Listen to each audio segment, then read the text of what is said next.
Study IQ IAS, अब तैयारी हुई अफोर्डेबल।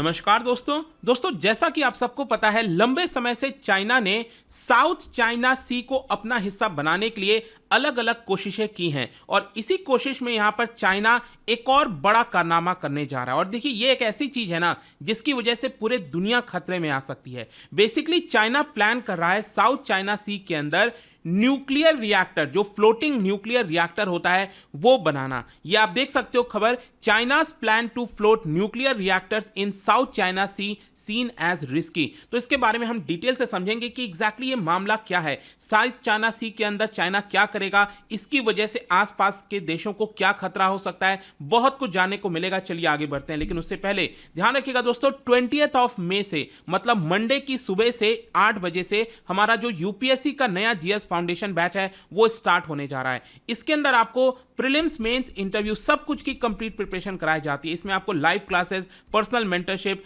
टेस्ट सीरीज, आपको कुछ भी और एक्स्ट्रा लेना नहीं है। इनफैक्ट जो 18 बुक्स हैं यूपीएससी के, वो भी आपको इसी के अंदर डिलीवर कराए जाएंगे। इसको अवेल करने के लिए हमारे वेबसाइट ऐप पर जाइए या फिर कमेंट सेक्शन में लिंक है और यूज करिए ये कोड अंकित लाइव। ये कोड इस्तेमाल करके आप मैक्सिमम डिस्काउंट किसी भी बैच में ले सकते हैं। और इसके अलावा अगर आप एमसीक्यूज अटेम्प्ट करना चाहते हैं तो मेरे इंस्टा पेज पर जाइए, वहां पर स्टोरीज में जितने भी एमसीक्यूज हैं उसको भी आप अटेम्प्ट कर पाएंगे। चलिए शुरुआत करते हैं और सबसे पहले ये देखते हैं कि एग्जैक्टली हो क्या रहा है।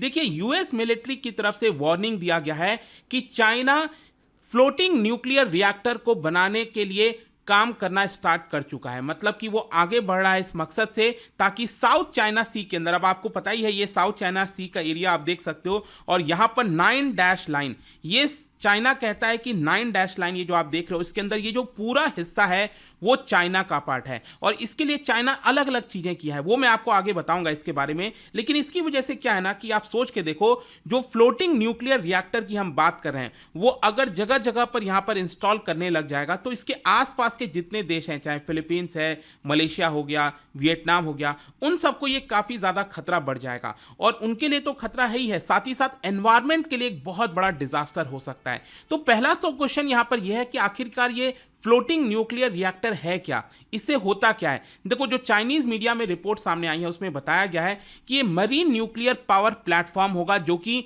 एक शिप के ऊपर बनाया जाएगा। या आप देख सकते हो कुछ इस प्रकार के शिप हो सकते हैं जहां पर इस तरह के जो न्यूक्लियर पावर प्लांट है उसको इंस्टॉल करने की कोशिश की जाएगी। अब जाहिर सी बात है, नॉर्मल केस में जो धरती पर, लैंड पर जो हम देखते हैं न्यूक्लियर पावर प्लांट, उससे हमें बिजली मिलती है। सेम उसी प्रकार से ये लोग शिप के ऊपर न्यूक्लियर पावर प्लांट स्टैब्लिश करके जो बिजली है वो लेने की कोशिश करेंगे। और ये बिजली क्यों चाहिए? बेसिकली चाइना ये चाह रहा है कि यहां पर जो अलग अलग आर्टिफिशियल आइलैंड्स बनाए गए हैं वहां पर उनको पावर मिल सके। लेकिन आप समझिए, जो चाइना का मकसद है वो कुछ और ही है। चाइना क्या चाहेगा कि वो इस पूरे रीजन को मिलिटराइज कर सके यहां पर, क्योंकि आपको पता ही है चाइना के पास इस समय काफी बड़ा मिलिट्री पावर है। वहीं यहां पर अगर छोटे छोटे देश देखोगे, चाहे वियतनाम, फिलीपींस, ये काफी छोटे छोटे कंट्रीज हैं, तो उनके सामने तो चाइना जो है आसानी से हावी हो सकता है। इसी की वजह से चाइना क्या कर रहा है, इस पूरे एरिया को मिलिटराइज करने की कोशिश कर रहा है। इनफैक्ट यहां पर बीजिंग की तरफ से यह भी बताया गया कि हमने इस प्रोजेक्ट को 1 साल पहले ही सस्पेंड कर दिया था। लेकिन यहां पर जो लेटेस्ट खबर आई है, ये आप देख सकते हो, जो outgoing commander of US Indo Pacific command है, उनके द्वारा इसी महीने बोला गया कि China is still building the floating reactors, ताकि वो डिस्प्यूटेड आइलैंड्स पर अपने जो पावर है वो सप्लाई कर सके। ऑल्दो यहां पर यह भी कहना है यूएस का कि अभी इसको बनने में कई साल लग सकते हैं, क्योंकि ये इतना आसान नहीं है। आप फ्लोटिंग न्यूक्लियर पावर प्लांट की बात कर रहे हो, जमीन पर, लैंड पर बनाना ही अपने आप में काफी मुश्किल होता है, तो शिप वगैरह पर बनाना अपने आप में बहुत बड़ा चैलेंज होगा। लेकिन अल्टीमेटली इसकी वजह से जो सिक्योरिटी कंसर्न है, स्टेबिलिटी के कंसर्न है, वो देखने को मिल सकते हैं। अब क्वेश्चन ये है कि आखिरकार इसको लेकर इतनी बड़ी चिंता क्यों है, वो मैं आपको बताता हूं। देखो, एक तो यहां पर क्या किया है, चाइना ने पूरे साउथ चाइना सी के अंदर जो आर्टिफिशियल आइलैंड्स हैं उसको बना दिए हैं। अब आपको पता ही होगा जो इंटरनेशनल नॉर्म है वो क्या कहता है कि अगर आपकी जमीन है, मान लो वियतनाम है ये, ठीक है, अब वियतनाम की ये जमीन है, यहां से लगभग 200 नॉटिकल माइल्स तक क्या आएगा, उसको हम कहेंगे एक्सक्लूसिव इकोनॉमिक जोन। ठीक है, जहां पर भी आपका लैंड है उसके 200 नॉटिकल माइल्स के रेडियस में आपको एक्सक्लूसिव इकोनॉमिक जोन कहा जाता है। मतलब एक तरह से वो देश उसका जो इकोनॉमिक बेनिफिट है वो उठा सकता है। तो चाइना ने क्या किया है, जानबूझकर साउथ चाइना सी के अंदर आर्टिफिशियल आइलैंड्स बना दिए हैं जगह जगह पर, जिसकी वजह से क्या हुआ है कि वो क्लेम करने लग गया है कि उसके आसपास का जो पूरा रीजन है वो उसका है, और इसीलिए उसने कह दिया कि ये जो रेड कलर का आप लाइन देख रहे हो ये पूरा चाइना का है। ऑल्दो अगर आप देखोगे यहां पर जो फिलीपींस है, आपको पता है फिलीपींस का कहना है कि नहीं, ये वाला जो लाइन है ये हमारे एक्सक्लूसिव इकोनॉमिक जोन में आता है। वियतनाम का कहना है कि ये जो ब्लू कलर का लाइन है वो इसके एक्सक्लूसिव इकोनॉमिक जोन में आता है। तो मतलब ये एक दूसरे के ऊपर आपको ओवरलैप देखने को मिलेंगे, और इसी की वजह से यहां पर काफी ज्यादा टेंशंस बनी रहती है। इनफैक्ट मैं आपको बता दूं, चाइना ने जो आर्टिफिशियल आइलैंड्स बनाए हैं वहां पर कई सारे रनवेज वगैरह भी बना दिए हैं ताकि वो अपनी मिलिट्री को और ज़्यादा स्ट्रेंथन कर सके, उस एरिया को और अच्छे से क्लेम कर सके। यहां पर जो एनालिस्ट है उनका ये कहना है कि ये जो फ्लोटिंग रिएक्टर का आइडिया है चाइना का, इससे होगा क्या कि चाइना की जो मिलिट्री पावर है वो और ज़्यादा बढ़ जाएगी, लेकिन इसकी वजह से और ज़्यादा चिंता बढ़ेगी। देखिए यहां पर मैं आपको बताता हूं चाइना क्या कह रहा है आज के डेट में, जो भी उसके आइलैंड्स है ना उसके 500 मीटर के सराउंडिंग में वो उसको सिक्योरिटी जोन डिक्लेयर कर देता है। सिक्योरिटी जोन का मतलब यह है कि अगर मान लो साउथ चाइना सी के अंदर ये आइलैंड है, यहां पर उसके 500 के रेडियस में यहां पर कोई भी शिप एंटर नहीं कर सकता। तो इसकी वजह से यहां पर क्या होगा कि फ्लोटिंग पावर स्टेशन की वजह से उसको एक और बहाना मिल जाएगा। चाइना क्या कहेगा कि देखिए हमारे आइलैंड पर यहां पर जो शिप है फ्लोटिंग न्यूक्लियर पावर प्लांट का, वो वहां पर तैनात है। इसी की वजह से हम चाहते हैं कि किसी और दूसरे देश की जो शिप है, मिलिट्री है, वो इसके अंदर एंटर ना करे, क्योंकि अगर वो एंटर करेगी तो ये न्यूक्लियर पावर प्लांट को खतरा हो सकता है और उसकी वजह से डिजास्टर हो सकता है। आप समझ रहे हो चाइना क्या है, चाइना एक चाल चलने की कोशिश करता है। आप सेम चीज देखिए भारत के साथ। भारत में गलवान वैली का इंसिडेंट चाइना ने क्यों कराया?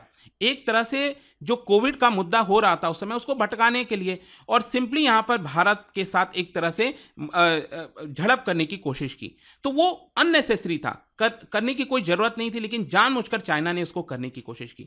तो उसी प्रकार की चाल आप देखिए साउथ चाइना सी के अंदर लगातार चाइना चलता आ रहा है, और इसीलिए आप देखोगे यहां पर जो एक्सपर्ट्स हैं उनका कहना है कि it kills 2 birds with 1 stone, एक पत्थर फेंक के वो 2 चिड़ियों को मार देता है। तो it is a win win strategy for China, और साथ ही साथ उसका मिलिट्री प्रेजेंस भी बढ़ेगा, सिविलियन यूज भी बढ़ेगा, और वो अपने एरिया को और अच्छे से क्लेम कर पाएगा ये फ्लोटिंग न्यूक्लियर पावर प्लांट लाने के बाद। लेकिन जैसा मैं आपको कह रहा था कि इसकी वजह से चिंताएं बहुत ज्यादा हैं, ये बहुत बड़ा रिस्क हो सकता है, एक ह्यूज डिजास्टर इन मेकिंग हो सकता है। क्योंकि आप समझिए ये जो floating power nuclear power plant की हम बात कर रहे हैं, इसमें चाइना का अभी तक कोई एक्सपीरियंस नहीं है। तो कल के डेट में काफी ज्यादा यहां पर चिंता रहेगी ना कि कभी भी डिजास्टर हो सकता है इसकी वजह से। क्योंकि आप समझिए कई बार हमने इतिहास में देखा है न्यूक्लियर पावर प्लांट के साथ डिजास्टर वो जमीन पर होता आया है, लेकिन वही चीज शिप पर भी तो हो सकता है, उसके चांसेस तो और ज्यादा बढ़ सकते हैं। तो आप समझिए अगर कोई डिजास्टर होगा और कोई कंटामिनेशन हो सकता है, लीक हो सकता है रेडिएशन, तो उसकी वजह से यहाँ पर जो वाटर है, आसपास के सराउंडिंग्स हैं, उनके ऊपर बहुत बड़ा असर पड़ेगा। जो आइलैंड्स हैं वो अनइनहैबिटेबल हो जाएंगे। वहां पर जो फिशरमैन है, क्योंकि साउथ चाइना सी के अंदर आसपास के देशों से बहुत सारे मछुआरे आते हैं, फिशिंग करते हैं, तो उन फिशरमैन के लाइवलीहुड के ऊपर असर पड़ सकता है। फिर इसके अलावा यहां पर यह भी बोला जा रहा है कि अगर कल के डेट में इन देशों के बीच में और चाइना के बीच में अगर वॉर छिड़ गई, तो ये जो न्यूक्लियर पावर प्लांट होगा वहां पर फ्लोटिंग वाला, तो उसके ऊपर भी खतरा हो सकता है। आसपास में अब आपने देखा होगा जो रशिया यूक्रेन का वॉर चल रहा है, यूक्रेन में वो जो ज़ैपोरिजिया न्यूक्लियर पावर प्लांट है, उसके ऊपर हमेशा खतरा मंडरा रहा है कि कभी भी मिसाइल वगैरह आके उस पावर प्लांट पे गिर जाए तो क्या होगा, रेडिएशन लीक हो जाएगा। तो हमेशा इसका भी तो ये खतरा बना रहेगा। फिर इसके साथ साथ यहाँ पर देखिए, आप अगर देखोगे ना ये साउथ चाइना सी के अंदर, यहां पर आपने सुना होगा स्पार्टली आइलैंड्स के बारे में। उसमें 3 बड़े इनके आइलैंड्स हैं। स्पार्टली आइलैंड्स में अगर आप देखोगे यहां पर मिस्चीफ रीफ आपको देखने को मिलेगा, सुबी रीफ आपको देखने को मिलेगा, ठीक है। इसके अलावा फियरी क्रॉस रीफ आपको देखने को मिलेगा। ये सब स्पार्टली आइलैंड्स के ही पार्ट है, और ये मिस्चीफ रीफ और ये सब कुछ जो है वो फिलीपींस के एक्सक्लूसिव इकोनॉमिक जोन के अंदर आता है। फिलीपींस कहता है कि वो उसका हिस्सा है। तो चाइना ने क्या किया है, बहुत सारे जो मिलिट्री वेपन्स हैं अपने, वो इन आइलैंड्स के ऊपर ऑलरेडी तैनात कर दिए हैं। जैसे anti ship, anti aircraft missiles हो गया, रडार्स हो गया, फाइटर जेट्स हो गए, उसको ऑलरेडी वहां पर तैनात कर रखा है। और इसीलिए हमेशा फिलीपींस के साथ चाइना और फिलीपींस के बीच में हमेशा आपको काफी ज्यादा मतभेद देखने को मिलता है। अब देखिए इसमें एक और थियरी बताई जा रही है। अब क्या है कि यहां पर खतरा लगातार मंडरा रहा है। इसकी वजह से हो सकता है कि आगे आने वाले समय में जो फ्यूचर वाले वेपन्स है ना, जो लेजर वेपन्स की हम बात करते हैं इस तरह से, अब ये लेजर वेपन्स को चलाने के लिए आपको बहुत सारा पावर चाहिए होता है। अब ये पावर कहां से आएगा? तो वो भी पावर कहीं ना कहीं ये जो फ्लोटिंग न्यूक्लियर पावर प्लांट बनाया जा रहा है उसके माध्यम से चाइना ले सकता है। तो इस तरह के खतरा यहां पर आपको देखने को मिलेगा। अब इसी को लेकर फिलीपींस अगर आप देखोगे तो वो भी इसको लेकर काफी ज्यादा कंसर्न है। फिलीपींस के जो national security council assistant director general हैं, उन्होंने कहा कि चाइना अगर ये फ्लोटिंग रिएक्टर बनाता है तो एक तरह से पूरा जो आइलैंड्स हैं, आसपास का जो रीजन है, वो उसके ऊपर और खतरा मंडराएगा। मिलिट्री बेसेस और ज्यादा मिलिटराइज हो जाएंगे वहां पर। और इसलिए फिलीपींस का तो ये कहना है कि ये हमारे नेशनल सिक्योरिटी के खिलाफ है, हमारे इंटरेस्ट के खिलाफ है। अगर ऐसा होता है तो यहां पर ऑस्ट्रेलिया और यूएस, ये कुछ ऐसे देश होंगे जो फिलीपींस का यहां पर साथ देंगे। लेकिन अल्टीमेटली देखिए आगे यहां पर होता क्या है। क्वेश्चन जाने से पहले एक और चीज आपके मन में आना चाहिए कि क्या सिर्फ चाइना ही एक ऐसा देश है जो इस तरह के फ्लोटिंग न्यूक्लियर प्लांट को बना रहा है? देखो ऐसा नहीं है।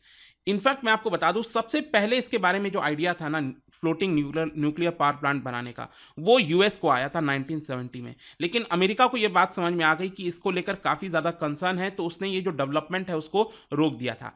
आज के डेट में दुनिया में सिर्फ रशिया इकलौता ऐसा देश है जिसके पास इस तरह का फ्लोटिंग न्यूक्लियर पावर प्लांट देखने को मिलेगा। और इस प्लांट का नाम आप देख सकते हो, अकादमिक लोमोनोसोव ये प्लांट है। बेसिकली जो आर्टिक सर्कल है ना, वहां पर एक हार्बर है, वहां पर ये प्लांट आपको देखने को मिलता है और वहां से इलेक्ट्रिसिटी जो है वो प्राप्त की जाती है। तो ऑल्दो ये देखिए, ये रशिया अपने खुद के यूज के लिए लेता है, लेकिन जैसा मैंने आपको बताया ये साउथ चाइना सी के अंदर भेजने की कोई जरूरत नहीं थी चाइना को, लेकिन फिर भी वो ये चीज कर रहा है। इंटरनेशनल एटॉमिक एनर्जी एजेंसी ने भी इसको लेकर कंसर्न्स जताया है और उन्होंने कहा है कि कुछ ऐसे देश हैं जो इसको लेकर काम कर रहे हैं, Canada, China, Denmark, south Korea, Russia, US. तो ऐसा नहीं होना चाहिए।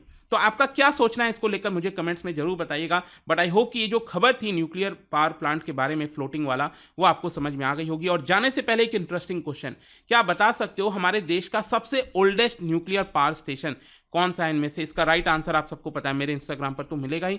वहां पर अगर आप नहीं हो कोई बात नहीं, टेलीग्राम से ले सकते हैं इसका सही उत्तर। मैं कई सारे जो एमसीक्यूज हैं वो यहाँ पर स्टोरीज में डालता रहता हूँ। अगर आपको पीडीएफ चाहिए तो टेलीग्राम पर आइए, अलग अलग सोशल मीडिया पर आप जुड़ पाओगे। और जैसा मैंने आपको बताया, अगर आप यूपीएससी की तैयारी कर रहे हैं, कोई भी बैच चाहते हैं, you can simply use this code Ankit live to get maximum discount. And I hope कि वीडियो आपको पसंद आया होगा। मिलता हूं आपसे next time. Till then thank you very much, see you soon.